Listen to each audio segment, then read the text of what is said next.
그러면은 다음 게시판으로 가겠습니다. 어떤 종목 알아볼까요? 조수연 캐스터. 네, 유튜브를 통해 들어온 종목 진단입니다. 첫 번째는 이민재님 종목이고요. 안녕하세요. SK바이오팜 7100원 7%입니다. 오를 낌새가 안 보이네요. 진단 부탁드립니다. 라고 남겨주셨는데요.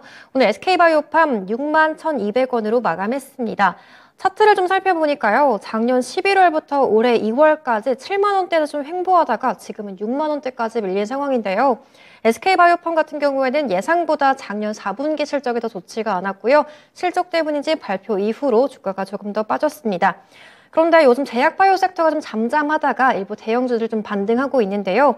이 종목도 같이 올라올 수 있을지, 지금 상황에서 어떻게 대응하면 좋을지 자세한 내용 박준현 운용용님께 진단 부탁드리도록 하겠습니다.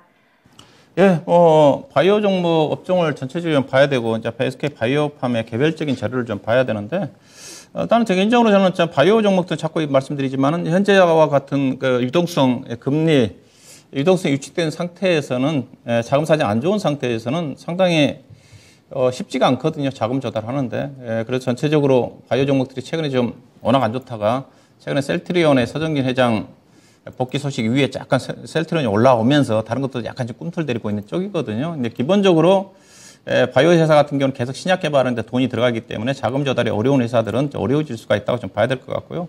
전반적으로 바이오 관련 종목들은 그래서 여전히 저는 개인적으로는 보수적으로 접근해야 되는 게 아닌가 그런 생각을 좀 가지고 있고, SK 바이오팜의 주가 자체는 예상한 내전증 치료제와 관련되는 걸 가지고 주가가 상장이 됐지 않습니까? 상장이 됐는데 지금 전혀 관련 재료가 없어요. 상장될 때 그런 또 재료를 가지고 주가가 급등한 주식인데, 그 이후로 이제 워낙 이제 바이오 종목들이 또 상장이 좀 많이 좀 됐기 때문에 희소성의 가치가 많이 떨어집니다. 그러다 보니까 이 종목이 대형주임에도 불구하고 애국 투자가 주식을 안 사요. 애국 투자가 지분이 6%밖에 안 됩니다.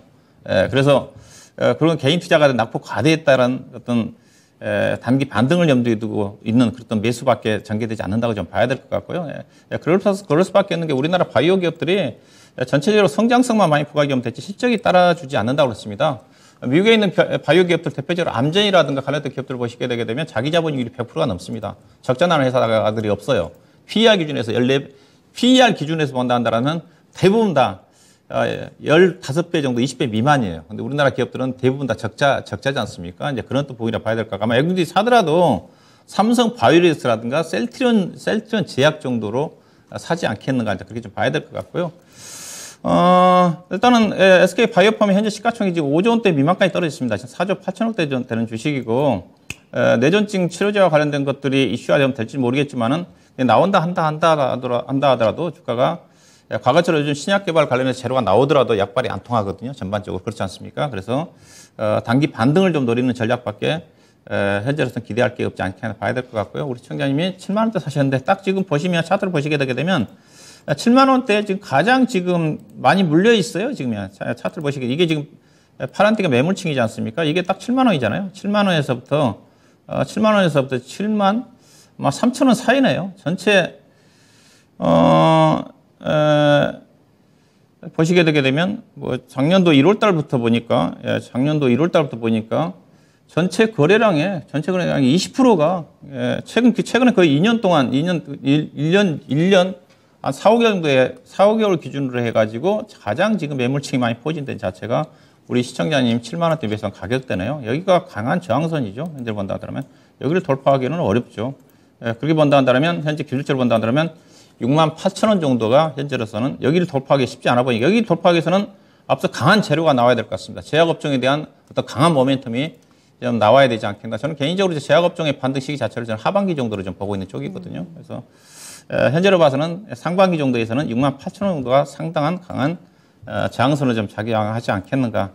일단은 현재로 봐서는 저점은 좀 나왔을 가능성이 커요. 그래서 5만 8천 원이 저점이고 6만 8천 원대가 단기적인 관점에서 고점이 형성될 가능성이 크기 때문에 그 사이에서 트레이딩 관점에서 매매하는 전략이 필요하지 않겠는가. 그렇게 좀 말씀 좀 드리도록 하겠습니다. 네. 당분간은 좀 강하게 움직이기는 좀 힘들 것 같다. 이렇게 의견을 주시네요. 68,000원 정도 만약에 반등이 나온다면 이 정도 선까지는 가능하겠지만 시청자님이 7만 원대에 사셔가지고 여기 게시판에도 보니까 손해보지 않고 수익 보고 나올 수 있을까요? 해주셨는데 일단은 좀 당분간은 바이오에 대해서 시장이 다소 좀 보수적으로 대응한다. 이렇게 얘기를 해주시니까요. 한번 좀 곰곰이 고민해 보세요. 바이오 하반기엔 더 나을 거라고 하니까요. 저희 게시판에서 종목 살펴봤습니다.